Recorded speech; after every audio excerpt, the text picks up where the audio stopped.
Haitian earthquake's consequences for Milwaukee. Next on Black Nouveau.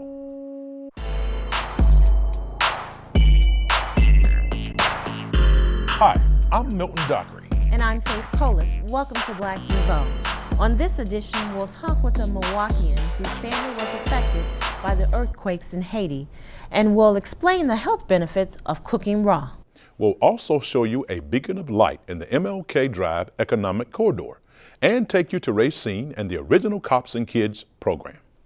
But first, the story that has been the story for the past few weeks, the earthquake in Haiti, with hundreds of thousands dead, many more injured, and relief efforts underway, the island nation still faces an uncertain future. Milton has more. Thanks, Faith. Our guest can certainly speak to the human tragedy still unfolding.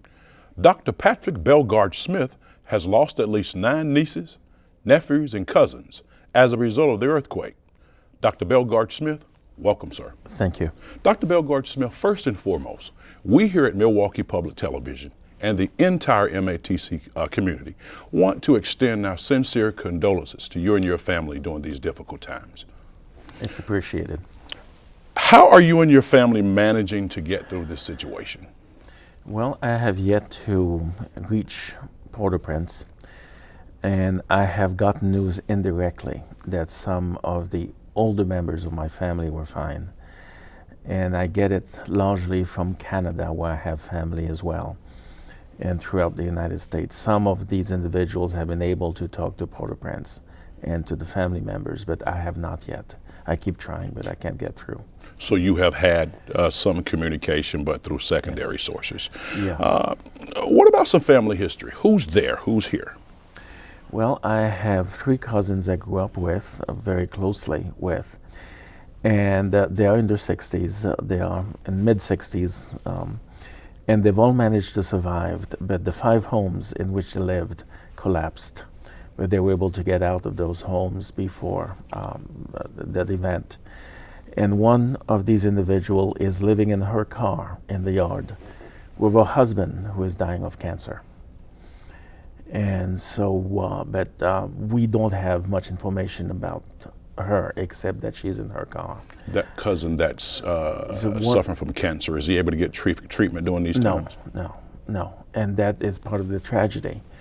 For instance, Haitians who suffer from kidney disease will not be able to get treatment during that period of time. So there will be no dialysis. There are no machines. Nothing exists at the moment. And her son was supposed to get married last Saturday. Obviously he's not. And for several days he had no clue about what had happened to his parents. But he did find them. Now, Dr. Bellegarde-Smith, in addition to the loss of family, you've also lost a lot of family heritage, haven't you? Yes. My grandfather's house, which is about 150 years old, was supposed to have been converted into a museum. And we were thinking actively about doing so. And obviously the house is gone now, so it will be impossible to rebuild it, absolutely impossible. And that is unfortunate because his career in life signify a great deal in terms of Haitian history. And also, I may add, African American history, because he had developed very close connections and relationships in this country. During the 3 times, for instance, that he was ambassador of Haiti, in the United States, taught as a visiting professor at Howard University, taught as a visiting professor invited by W.B. Du Bois, who was a very close friend of his, at Atlanta. And so all of this was going to be part of this museum if it had happened, but all plans are on hold right now, obviously. Okay. The city has to be rebuilt, Port-au-Prince. What was the city like before the earthquake, briefly? Well, Port-au-Prince is an interesting place, and I remember it, of course, as a child in the 1940s and 1950s. In those days, it had a population of about 150,000. It was a city filled with gardens, a lot of water, a lot of fountains, very green, a lot of parks. Now, well, it had become a city with 2 million people, very little water, very little greenery, and an enormous population that came from the countryside hoping for a better life, which they never found. So Port-au-Prince, in a sense, was a stepping stone to trying to get abroad throughout the Caribbean, to Europe, to North America. And so it had become congested, overpopulated, very dusty, and I was there in July. I did not even recognize my street. Briefly, Doc, talk about the Haitian community here in Wisconsin and what type of support it has received or has offered. That I don't know. There are about 20 Haitians or so in the Milwaukee area. There are a small handful in Madison. I'm not aware of anybody else outside of those two cities. To find a sizable Haitian community, you would have to go to Chicago with about 20,000. And there's a consul general there. So one of the top officers in terms of the diplomatic world is nearby. What type of positive things do you think will happen for Haiti as a result of this disaster? Well, this is a turning point for the country as a whole. And we have had hurricanes before. Of course, in 2008, we had 4 hurricanes back to back, and we never recovered from that. We have had earthquakes before in the 19th century. And in those days, there was no foreign aid at all. Haiti picked itself up and rebuilt itself in the 19th century on several occasions. And so we have seen some of that before. But this is the most intense earthquake in 200 years. And they will occur again. The North is overdue for one, the northern part of the country that was not affected. Jamaica is overdue, the Dominican Republic and Cuba, because we're all on those fault lines and those tectonic plates. It will happen again. But the country is in the process of reinventing itself. It was doing so socially, politically. Now it has to do it physically. And I'm hoping that it is said, for instance, that 80% of Haitian professionals live abroad, work abroad. And I'm hoping that Haitian engineers and architects in Haiti and those of us who live abroad will come together to rebuild the city in a beautiful way. Dr. Bellegarde-Smith, thank you for joining us, sir. Thank you. Next week, we'll discuss the unique historical relationship between Haiti and the African American population here in the United States.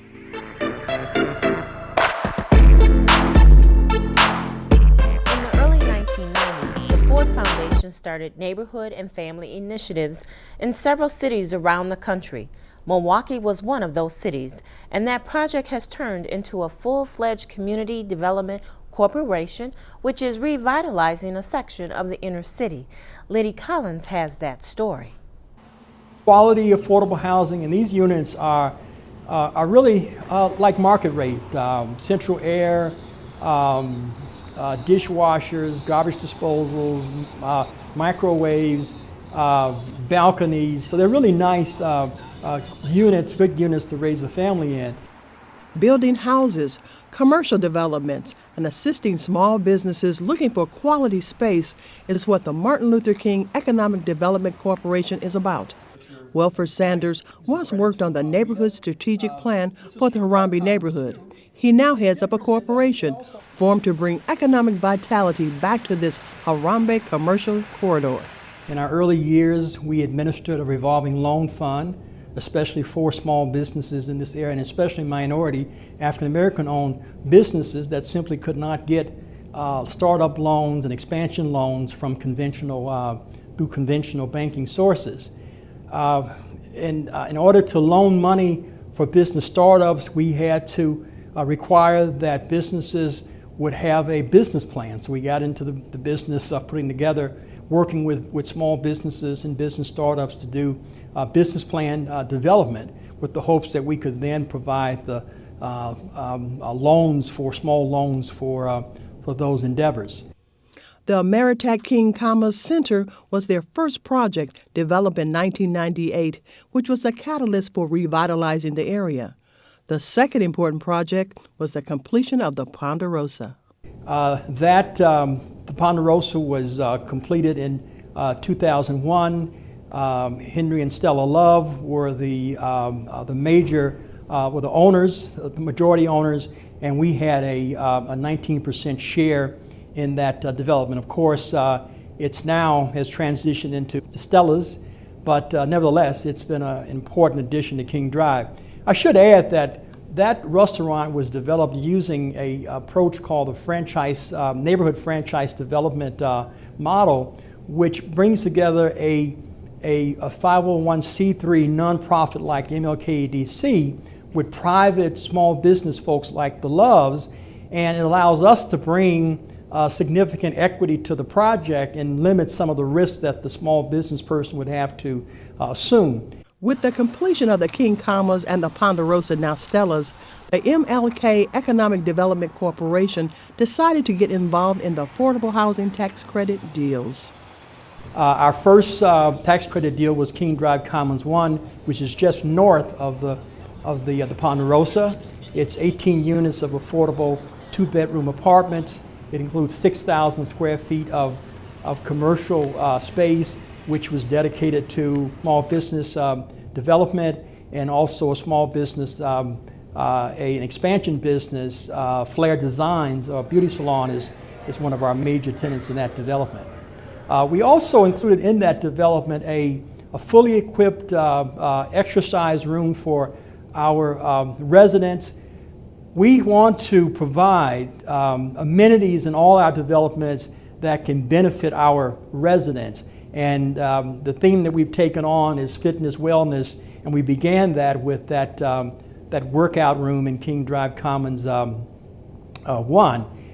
In King Drive Commons 2, which was completed in 2008, we continue with that theme, and we have 2,000 square feet in King Drive Commons 2 that's dedicated to a studio and a gallery. The studio allows us to continue our fitness wellness theme because that space is made available to personal trainers, to martial arts folks. Kothi Dance has a Saturday program both for children and adults. The whole theme is fitness wellness. It allows our residents to take advantage of those projects. At the same time, it allows us to incubate small businesses. These projects were community-wide efforts with partners like WIDA, U.S. Bank, the Harambee Great Neighborhood Initiative, the City of Milwaukee, and Milwaukee County. King Drive Commons 2 also includes 24 units of housing. It's different from King Drive Commons 1 because King Drive Commons 2 is scattered sites. So we have both commercial apartments along King Drive at Hadley, but the development extends down Hadley, west down to 4th Street, and it allowed us to do some townhomes and townhouses. These are multi-story units that have indoor parking at the base of the unit. And then moving to the east on the other side of King Drive, we have a fourplex, we have a duplex at 2nd Street, and we have 4 single-family detached units. The MLK Economic Development Corporation's next project, the King Commons 3. It's going to take down some buildings that have been in poor repair for decades. So we're going to take down some blighted buildings. It's going to be located beginning at Christine Lane down to Center Street in the 2700 block of King Drive. And that's going to be 24 units of affordable housing. We're going to have 4 larger family-style work-live type units along Christine Lane. These are townhome-style units, multi-level, 3-bedroom. And then we're going to have the remaining units are all 2-bedroom units, all have balcony and all have enclosed parking. The amenity in that development is a fresh food market. We have about 2,200 square feet that's going to be dedicated to a fresh food market that's going to be managed by Growing Power and Will Allen. And that continues and furthers our fitness wellness theme, Eat Well. Welford Sanders said the community benefits from these projects by having quality, affordable housing, thus attracting businesses like Walgreens to the area, which spurs other business to upgrade, like Burger King. What I really like about this kind of housing is that using the tax credits, you can raise the equity so that these units perform as well as any, and in better, in some cases, of any market rate units, which our community deserves as well as middle and upper income communities. 1987, Cops and Kids has been an organization dedicated to helping children improve their reading skills. It is an international program that has its roots in my home city of Racine. I do not like them here, there. I do not like them anywhere. I do not like your next to him. I do not like them. Good job. Here we go. Could you in a Helping kids learn to read is the primary focus of Cops and Kids. Julia Weatherspoon started the program almost 2 decades ago. Comprehension is a lot of the problems with children in schools. They don't understand what they read because comprehension is not something that can be taught to you. You have to practice. And a lot of our children don't have anything at home to practice with. There are no books at home. They go home and you think, well, why not? Books are very expensive to buy. And you say, well, the parents shouldn't have the kids if they can't give them books. But that's not the children's fault. They're here now. The program takes students from kindergarten through middle school. I think if we can give kids books, have them read, get their comprehension levels up where they can understand the test, they'll stay in school. A lot of kids act up in school because they don't understand the curriculum, they don't understand test day, they're not ready, so get in a fight, get kicked out of school, get in trouble, and then all of a sudden you look up and they're old and they're dropping out of school. What Cops and Kids does is it gives children confidence. It builds confidence in them to say, you can't read. We're like, we tutor them in reading. We tutor them in reading so that their confidence level goes up. If their confidence level goes up, then reading comes, math comes, science comes, all that comes, and attendance comes, because then their attendance goes through the roof at school. And that's what we notice. And at Cops and Kids, they're not allowed to tease each other. A lot of kids at school won't read because if they miss a word, kids will laugh at them. Or they're raggedy, or they're tattered, or they're torn. And they won't read because they are afraid to make a mistake. And once you tease a child, you can some kids you can tease and tease and tease, but some children can only take one teasing and they won't read again. So what we do at Cops and Kids, we work on bullying. You cannot teach, if a child doesn't know a word, you help them with the word. You don't laugh at them, and that's a big part of reading. So we get them into reading, we give them lots of free books, and then we do a lot of read-arounds where they read together, they read out loud, they raise their hand. We have them practice raising their hand. Because you know there's a lot of children in school that know a lot. I was one of those kids. But because I was poor and tattered and torn, I wouldn't raise my hand because I didn't want to be called on and I didn't want to go in front of the board because I didn't want the kids to laugh at me. And that's happening today. But a lot of us don't realize that. You guys have a pretty strong reading curriculum here at the center. How did you develop that reading curriculum? It was developed by retired teachers. We have real retired teachers that work for us, and all of our curriculum is developed by teachers in the district that were in the district. How many do you have? I have 1, 2, 3 on staff, and then we have teachers and doctors and whatnot that volunteer. Julia began the program while a police officer. While responding to a 911 call, she found a warehouse full of books. When I asked the chief if we could give the books out, once I put them in my trunk of my squad car, I would just drive up in my squad car in uniform, and I said, you guys come here, I got books for you. And those kids would just swarm. And it was like, we want this one, we want that one, we want this one. And then it got to the point, after doing that so long, it got to the point that children were actually chasing us down the street. They were chasing after police cars. Do you have babysitter clubs? Do you have Barney in there? Do you have this? Do you have this? And they were really chasing us down the street for the books. We're going on a bear hunt. Oh, we gotta get the big one. What a beautiful day. What? The students really enjoy the program. When I come here, we read a book to ourselves, and sometimes we read with another teacher, and then we work on grammar and vocabulary and stuff. And then we go upstairs and do IQ on the computers.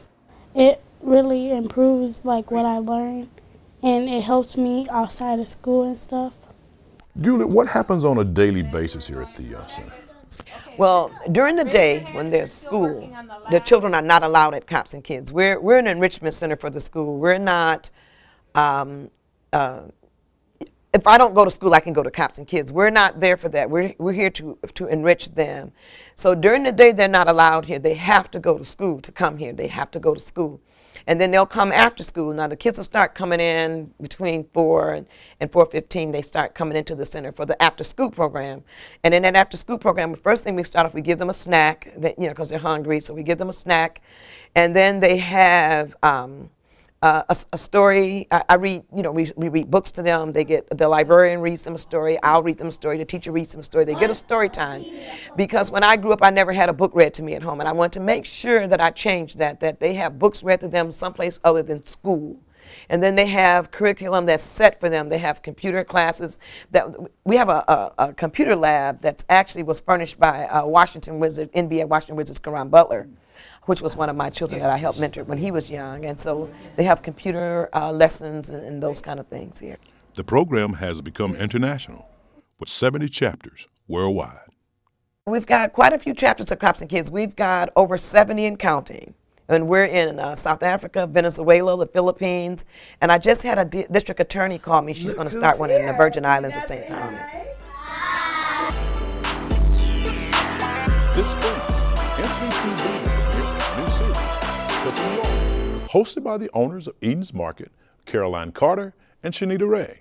The series will offer tips on how to eat healthier, and Faith got a taste of the offerings. I'm in the kitchen with Caroline Carter, and we're cooking raw. Caroline, tell us a little bit about these treats here. Okay, Faith, what we have here are collard green roll-ups. As you can see, the leaves here are fresh collard green leaves, uncooked.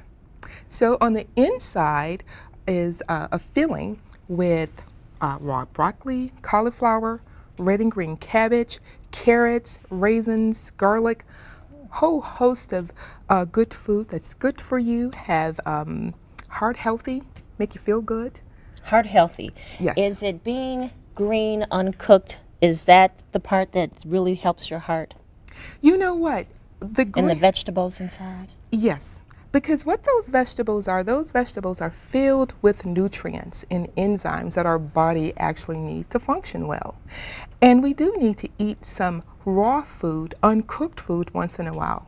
Okay. We have some other things over here. While you're telling me about this, I think I'm just going to have a little bite of this. Go ahead, Faith. So what I'm going to do while you check out the collard green smoothie, the collard green roll-up, I'm going to make a collard green smoothie. Again, here are fresh collard green leaves. And what I typically do is just remove part of the stem. And what does this smoothie do for you? Again, when you are drinking or eating a collard green smoothie, again, what I'm looking for are the nutrients, the vitamins. These are the things that our bodies need. It's good for our digestive system. Everybody, is trying to take vitamins. Well, you have your vitamin K, your vitamin A, you have your enzyme, all of the things that your body needs to function well. These are the things that our doctor tells us to eat. And I'm just showing people how they can eat it raw and make it good. This is really very good. It's very tasty. Thank you. Has just enough spice in it. Thank you. It's crunchy for us post-potato chip people. Right. And so here this is about a cup of raw collard greens. And what I did was took about a fourth of a pineapple and then a few pieces of another fourth. Put that in there. I'm going to add my bananas. Very important to your diet. Yes, very important. As you can see, that it's brown. And it's okay to eat a brown banana. When you eat it like this, the nutrients are that much more. It heightens the nutrients in there. So now what I'm going to do is just add a little water. And it's about a cup, maybe a half a cup of water. Put that in there. Put the lid on. And this is something you can have for breakfast. You can have this for breakfast. Snacks. You can have this for a snack, lunch, any time of the day. And it gives you energy. That's an important thing to know. I think Okay. all of us have a point in our day when we're looking for more energy. Most definitely. And so here we go. I'm going to put this on.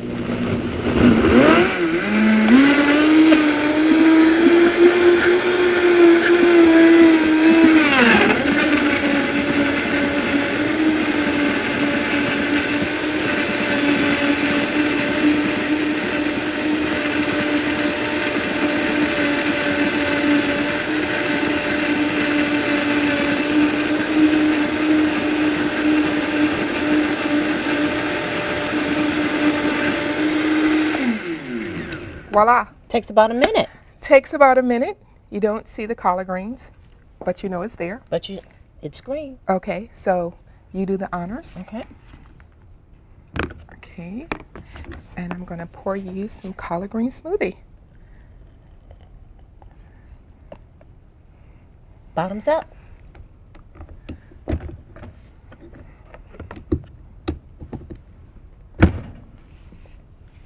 This is very good.